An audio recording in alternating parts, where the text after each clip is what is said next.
পরদিন সকাল থেকেই বাড়ির পরিবেশ অস্বাভাবিকভাবেই শান্ত। মেঘলা আগের দিনের মতোই রান্নাঘরে গিয়ে সকালের খাবার তৈরি করল। মাধবী দেবী সোফায় বসে খবরের কাগজ পড়ছিলেন আর ঋত্বিক মোবাইলে চোখ রেখে চা খাচ্ছিল। বাইরে থেকে সবকিছু স্বাভাবিক মনে হলেও মেঘলার ভেতরে আজ আর কোনো দ্বিধা ছিল না। সে সিদ্ধান্ত নিয়ে ফেলেছে আজ সে সত্যিটা সামনে আনবেই। রান্না হতে সে শান্ত গলায় বলল, মা, আপনার আর ঋত্বিকের সঙ্গে আমার কিছু কথা রয়েছে। মাধবী দেবী বিরক্ত মুখে বললেন, সকাল সকাল আবার কি কথা?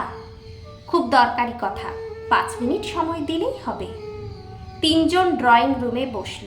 মেঘলা নিজের ব্যাগ থেকে মোবাইলটা বের করে একটি ছবি খুলে ঋত্বিকের সামনে ধরল।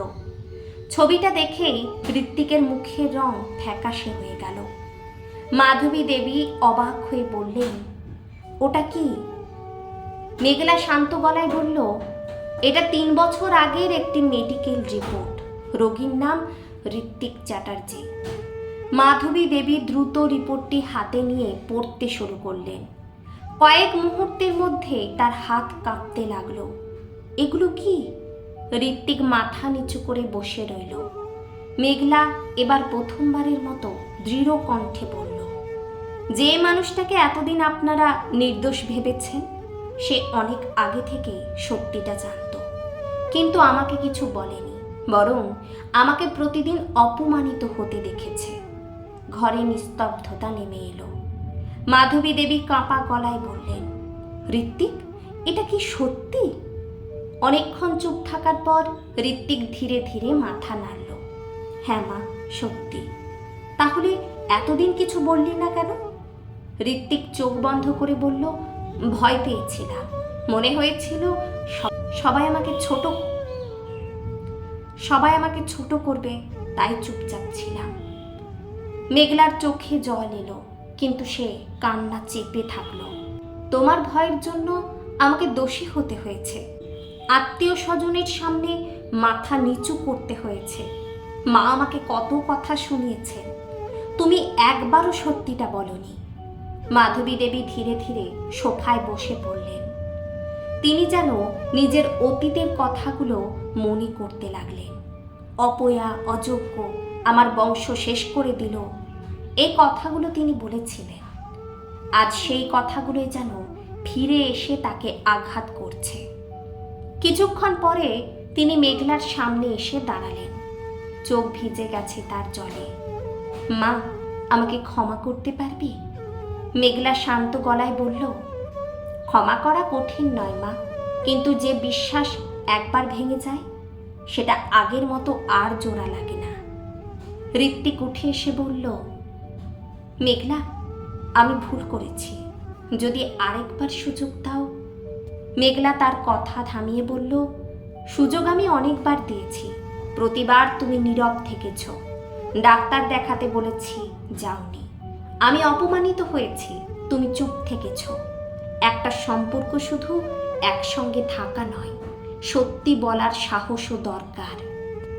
ঋত্বিক মাথা নিচু করে দাঁড়িয়ে রইল।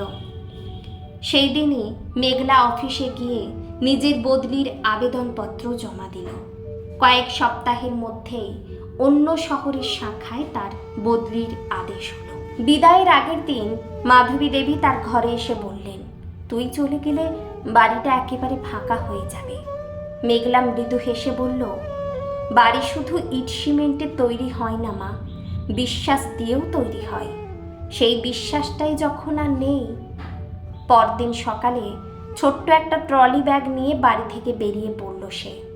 দরজার সামনে দাঁড়িয়ে ঋত্বিক শেষবারের মতো বলল, নিজের খেয়াল রেখো। মেঘলা শুধু বলল, তুমিও ভালো থেকো।